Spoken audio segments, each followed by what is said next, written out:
Hello everyone and welcome back to Kobean History. Today is a little different. It's kind of an update with some gameplay video. I haven't really done stuff like this before, so I'll kind of explain what I'm trying to do with this. So it is kind of to give you guys an update. You know, a lot of my most of my content on my channel is scripted, and I kind of wanted to have a way where I could interact with you more, with the subscribers. So it's kind of an off-the-cuff video over here. Now, I just didn't want to do it in front of a blank screen, so I decided to mix it up with some gameplay. This is EU4 Europe Universalis 4 that you see me playing in the background. It's kind of a historical strategy game, maybe like alternate history, because you take control of a nation. Starts in 1444, or 1444, the year. Well, I've decided to go for Flanders, because that's where I'm from originally. So this video will be kind of a mix of me commenting on the gameplay and also giving you some updates about the channel, because as you might have noticed, or maybe not, I haven't uploaded in, I think it's like 2 weeks, maybe even more. And that's because I was on holiday last week. We went to Vienna. I also recorded some more videos there, which will be coming out later, maybe in a few months or something. I got quite a lot planned. Also in the game at the moment, just to give you some more explanation, Flanders starts in like a difficult position because it's kind of in a personal union with Burgundy, as well as some other Low Countries like Brabant and Holland. They're all in a personal union, so we are not really fully independent. That's why earlier I asked England to support my independence. So that will come in later on. Because in this video it's more kind of preparing for that war of independence that I'll have to have eventually with Burgundy to gain full control over my country. Yeah, it is a pretty complicated game with all the different tabs and stuff, so I won't explain everything, but I'll kind of explain the broader things as it goes on in the background. So now I'm kind of gonna change a few things about in the game as well. For example, this this province is called Vlaanderen, which is Flanders, but Flanders would be both Bruges and Ghent regions, and even more to the south originally, but that's for another video. So I renamed it Bruges because like Flanders is the whole country, so it's a little more accurate. I'm also changing the capital. I do use a little cheats over here just to get the points, so I can basically change the capital for free. Because I might be wrong, but I think in this time period, Ghent would be the capital of Flanders. I'm not 100% sure because it went back and forward, or at least not sure if it went back and forward. But a few places in Belgium became the capital at some point. So Bruges initially, but I think at the late 14th century it turned into Ghent. I'm not sure if it went back. Then also Lille or Rijssel in Flanders became the capital as well, but I believe it should be Ghent at the moment because that's also the area where I'm from, so I'm doing that. Also the area where we're at, it's good for trade. We have a good end trade node here. If you don't know what the game is, you won't know what it is, but it's basically good for trade, so that's also where we will be investing into. That's I'm now sending my traders around to generate some money for me. Also, I'm a bit rusty in this game. I haven't played for quite a while, so if you do know how the game works, please don't be angry if I make any fully mistakes. But anyway, that's enough about the game for the moment. Let's talk about my trip to Vienna. So we went to Vienna.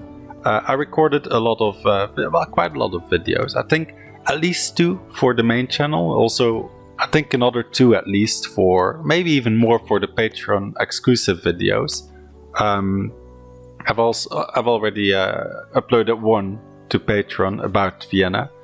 You won't see the Vienna vids on this channel for, I think, it must be at least a month, I think, because I've got quite a lot planned already for the moment. With that I mean I've got already some videos that I want to like get out on the channel and finish first before I start working on the Vienna vids.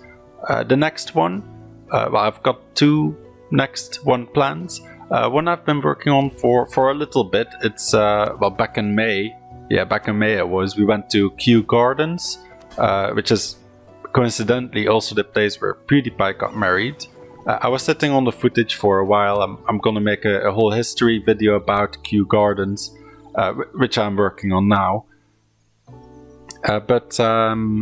Yeah, I recorded that when PewDiePie got married. I was kind of like, oh yeah, I should start working on this video now. But yeah, it's already in the works for a few weeks now. That should be. I'm not sure about this. I want to get it out this weekend, like next weekend, but not sure if that's gonna happen. There's also another one. I'm also working on a new medieval professions video. I won't say yet on which one it is, but that one is in the works as well. Also another series that I haven't uploaded about in quite a while, which I want to get into. Not sure if it will be soon, but eventually. I'm also working on that in the background, and that's the evolutionary Tree of Life series, because recently well, not recently, but over the whole, I think the last year, or maybe even longer than a year, the evolution of no, it can't be longer than a year. Basically the evolution of the elephants video I did about a year ago. It's doing quite well. It is at the moment my second most viewed video on the channel, so I kind of want to get into that area of videos again, because it's also interesting to me. But in order to get like the evolutionary history of, for example, like sloths and other common animals today, I kind of want to work on that Tree of Life series, that separate kind of the same series that I have going on. So yeah, I'm working on a script for the evolution of sponges, which seems kind of boring, but to be honest, researching it, it was quite interesting. Did you know there are actually carnivorous sponges that eat like little shrimp? I didn't know that. That was quite interesting to me, I guess. Yeah, so let's hop back to the game for a second now. So I've sent out my ships to do some trading. Those are the ships. I sent them out earlier. I got some cargo ships still in the, well, transport ships still in the harbor. I believe I mothballed them, which means like, oh, just leave them. Don't spend money on keeping them up to date, repaired. So that's kind of saving me some money. I might do it later in the video, because I know I forgot at the beginning, but yeah. What's happening now? Let's have a look. I hired some advisors. My money is still having a good flow, because in this game, most people think like oh, I gotta, well, in the beginning that's what I thought anyway, like, oh, I gotta expand my empire, my thing, and oh yeah, over here is something that I hadn't thought about initially, because I only asked England to support my independence. So eventually in the war, if I declare war on Burgundy, saying like, oh, I want to be free, England would support me in that, because I'm way too small to defeat Burgundy and their allies. So but then the surrender of Maine happened, so it's part of like the 100 Years' War, so England and France going to war again. If England and France go to war, England won't have that many like free troops to also have a war with Burgundy. So in case the war does happen, I'm kind of at a vulnerable position, because England will already have been in a war with France. So I kind of was looking around for another nation to support me. So I think I've already asked kind of Hungary, because oh yeah, I'm looking over here like, oh, which countries are likely to support my independence. So Austria is kind of closest. So what I'm going to do is like I'm going to improve my relations with Austria, and hopefully they will want to support my independence as well. Also, what I'm doing in the background is kind of I'm building a spy network in Burgundy, so I can kind of get a claim or fabricate a claim on one of their other vassal states, Brabant, which has Antwerp, which is a pretty valuable province as well. So I kind of want to get that in the war when we eventually do. You need a claim to take stuff in a war, or maybe like you don't necessarily, but you want to have a claim on it because you have some penalties otherwise. So that's what I'm doing in the game at the moment. I think that's about it for what's going on. I'm just like improving my relation with Austria. But then again, for the moment it's pretty good because the leader of Burgundy, each leader has like specific stats that give you got the different kind of points: administration points, diplomatic points, military points that you can spend to develop your country.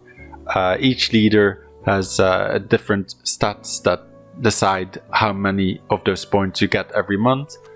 So because we are in a personal union with Burgundy, we get their leaders' statistics, which are pretty good at the moment. They're like 555 and the max is 666. So that's pretty good for the moment. So I was like, okay, I don't mind being in a personal union a little longer until maybe that guy dies, and then I can kind of try to get my own leader and my own independence. But until then, I'm happy like leeching off of their successful leader. So yeah, you have these pop-up events as well that come up sometimes. So here you can see my income. I've also put down the army maintenance because we're not at war at the moment, and that gives you some bonus as well to the overall gain that you have in your economy. The only downside is if there is an unexpected war, your army will need a few months to recover from that period of non-maintenance. But I don't think that's a threat at the moment. Also building some more trade ships to improve trade. That will also increase my revenue each month. But yeah, anyway, enough for the game again. Let's switch back to the videos. So I talked about the videos that I was planning on making. I've also got some other videos. Before I went on holiday, I went to London, and I went with IPX Toycat, or IPX 2Cat. He's got multiple channels. His main channel is mainly a Minecraft YouTuber on IPX Toycat, but he has a second channel, IPX 2Cat, where he does geography and also other topics. And I edit videos for him as well sometimes on his second channel. So we've met up before. We went to London because he lives near London. I live near London, so it's kind of a meeting place there where we can meet up in case we wanna do anything. So yeah, we were gonna record a video for him there. I was gonna record a video as well for my personal channel. So yeah, that's what we did. I recorded a video on Belgravia, the history of Belgravia, which is a district in London. I was planning on one video, but then it kind of turned into two as we were walking around. So there will be the scripted one that I was making, and then there will be also an extra one where Andrew, or IPX Toycat, and I are walking around Belgravia, kind of talking about the area, kind of off the cuff. So two videos will be from there as well. I am wondering if any of I think only a small amount of people that are subscribed to me will watch this video, but I was wondering, from the people that are watching right now, are there any that came from IPX 2cat or IPX Toycat's channel. So let me know in the comments below if you came to know my channel from his channel, or if you maybe found my channel by yourself but also know his channel. Let me know if you know him in the comments below. And if you do and watch his videos, you might have seen my edits for his second channel, which I mostly do the travel vlogs that he does. I edit those, and I also edit some other videos for him as well. But yeah, I quite enjoy editing the travel vlogs. They're always quite fun. So back to the gameplay for a second here. So what I'm doing is I'm improving my relationship with Austria. So they will be eventually willing to accept my request to support my independence as well. So in that case, when I do go for a war with Burgundy to get my independence as Flanders, Austria will be able to support me as well. So yeah, we are just about to hit it. Yeah, our relationship has improved enough, and now they are willing to support our independence. So we got England and Austria backing us now in case I go for the war with Burgundy for my independence. England isn't doing very well. They have a war with France going on, and now, as you can see, the War of the Roses has just begun. So they got a civil war going on as well. So I don't imagine there would be much help, but it turns out it won't be needed anymore. So Burgundy has actually abandoned us, so they've let us go independent without a war. And you can see I've got a randomized leader now. This will be my leader now. He's all right, stats wise, not as good as the king or Duke. I think it's Duke of Burgundy. But yeah, that's good. I didn't need to fight a war to get independence, which. Yeah, that was kind of what we were building towards this episode, but yeah, wasn't necessary. What I think it was is that like they knew Austria was supporting me as well, so I think they got kind of intimidated by that, and they didn't want to fight a war. So yeah, you can see it as a good or a bad thing. Good thing is that I can just continue trading. I don't have any like war costs to contend with. The other thing is that because if a war would have happened, well, I imagine my troops would be wiped out, but Austria would come in and kind of win it for me. In that case, I would have been able to do a war deal. I don't know what it's called exactly. I forgot what it's called. And then I might have been able to get Antwerp in that war deal. But at the moment now we are kind of stuck. Surrounding us are Burgundy. We got Brabant, which is still a client, not a client, in a personal union with Burgundy. So they're together. Holland, same thing. So I'm kind of trapped. I can't attack Holland. I can't attack Brabant without attacking Burgundy because they're together. Yeah. So what I'm doing now is I'm trying to look for allies. So yeah, just a few states are willing to make an alliance with me now, and also I believe if it came to a war for independence, England and Austria would have afterwards become alliances by default, so that would have been good. So I haven't really got many strong allies here, which is a downside, because maybe Burgundy eventually down the line will be able to attack us and overpower us. But yeah, what I'm trying now is I'm trying to get some relationships going on with some other countries that might be beneficial for my alliances to defend me.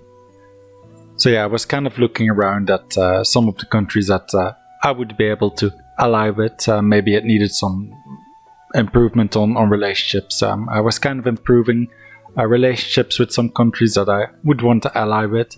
I think in the end I ended up having a royal marriage with Cleves, which kind of boosts the likeliness that they are willing to ally with me, and yeah, they eventually ally with me. And I also ally with Liège, I believe, as well. So I tried to go for some like relatively strong nations pretty close to me, just in case I get attacked. They don't have to travel that far. So yeah, I think that's about it in regards to the gameplay for the rest of the episode. And now I want to end the video by kind of talking about Vienna, what my thoughts were. Now, before I went, I was like, oh yeah, Vienna, I guess it's just another one of these European cities. They've all got quite a lot of history always. But I thought it was another one of those. But this one, well, Vienna, I never thought about it like on the same level as like maybe London or France or something like that. Not France, Paris, I mean.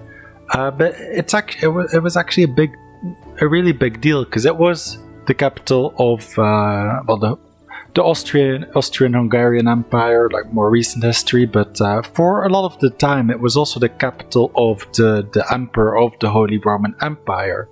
So yeah, what we found there were tons of palaces, just like everywhere. There were the big palaces, for example, the Hofburg, where the Habsburg rulers their main palace. But throughout the city, you had, like, if you look on the map, you see like, oh, palace of this place, palace of that place. Like, you had all these palaces of like the different nations that were within the Holy Roman Empire at the time, that kind of wanted a residence in the capital, well, in Vienna, where the Emperor of the Holy Roman Empire lived. So yeah, that was kind of a surprise to me. Like, within the city, you had all these old buildings, and like it's a beautiful city, by the way. It's got that I think it's like, was it 18th century, 19th century style, with the big boulevards and like the white.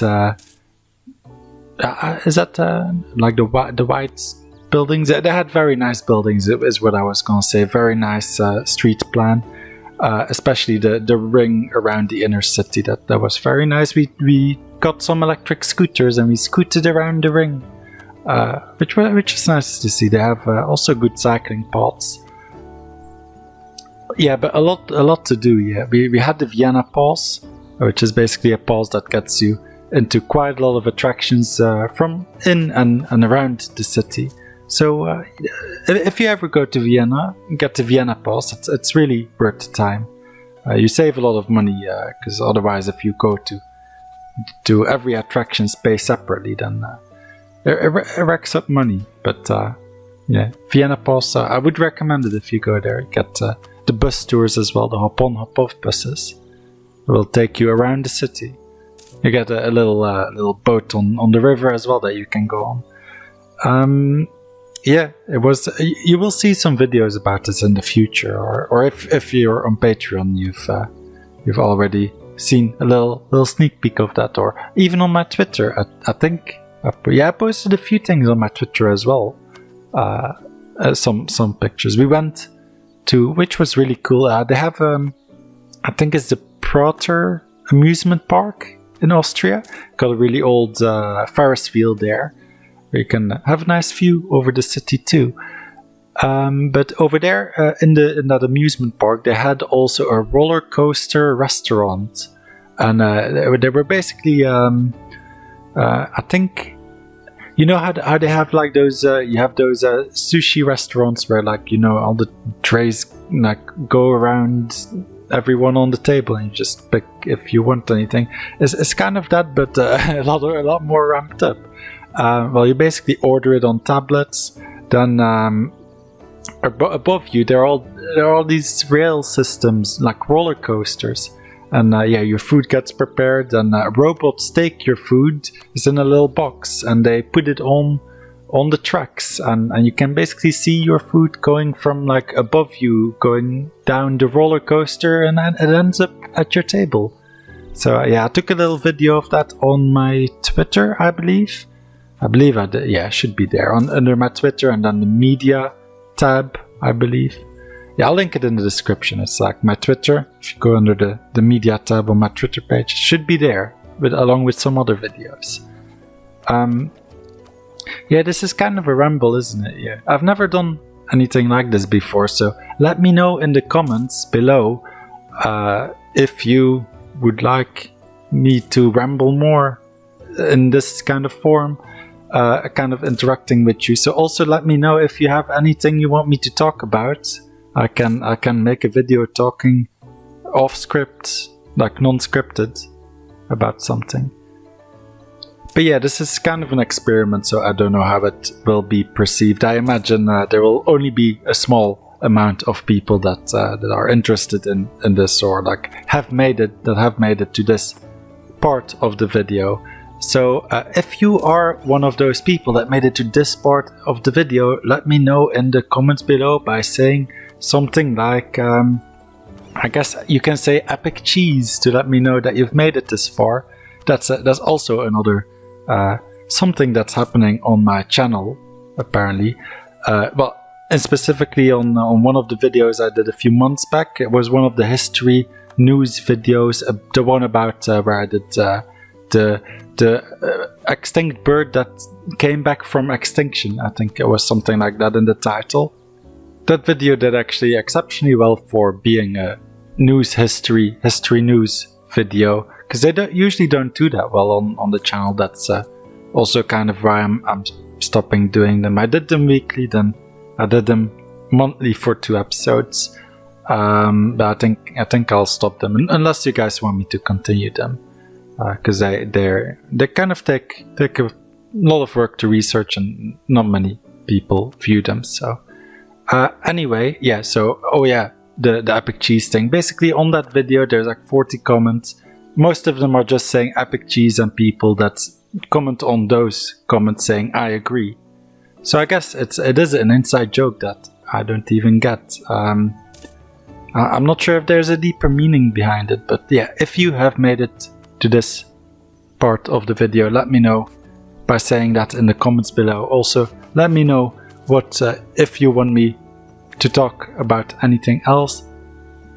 And yeah, apart from that, I think it's just saying goodbye now. So thanks for watching, and I will see you in the next video, which is hopefully either a new medieval professions video or the video about the history of Q. We'll see, hopefully this weekend. So thanks for watching.